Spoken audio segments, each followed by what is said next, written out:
सभी भाई बहनों को जय मसीह की। स्वागत है हमारे इस चैनल पर। और आज हम परमेश्वर के वचन से देखने के लिए जा रहे हैं परमेश्वर की भय की आज्ञा दिया गया है। हमें परमेश्वर की भय मानने की जरूरत है और ये परमेश्वर चाहता है। आइए हम वचन को पढ़ लेते हैं। व्यवस्था विवरण 13 अध्याय 4 पद में इस प्रकार से लिखा है, तुम अपने परमेश्वर यहोवा के पीछे चलना और उसकी भय मानना और उसकी आज्ञाओं पर चलना और उसका वचन मानना और उसकी सेवा करना और उसी से लिपटे रहना।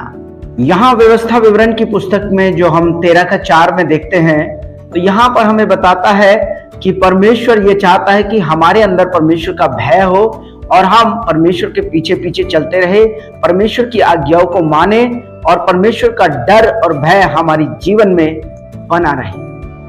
और भी वचन कहता है, भजन संहिता 22 अध्याय 23 पद में इस प्रकार लिखा है, हे यहोवा के डरवैयो, उसकी स्तुति करो, उसकी महिमा करो, उसका भय मानो। तो यहां पर भी भजनकार कहता है कि यहोवा की उपासना करो, उसका भय मानो। तो परमेश्वर ये चाहता है। तो राजा दाऊद को भी ये समझ में आता है कि परमेश्वर की भय मानना कितना ज्यादा जरूरी है। तो बाइबल हमें हमेशा सिखाती है कि प्रभु का भय मानने से बहुत सारी चीजों में हमें आशीष मिलता है।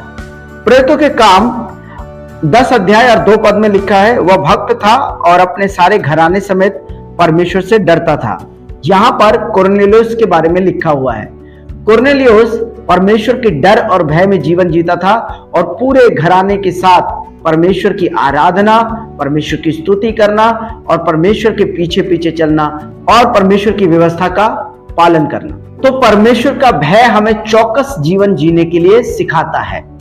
परमेश्वर की भय अगर हम मानते हैं तो हमें सही जीवन मानना सिखाता है।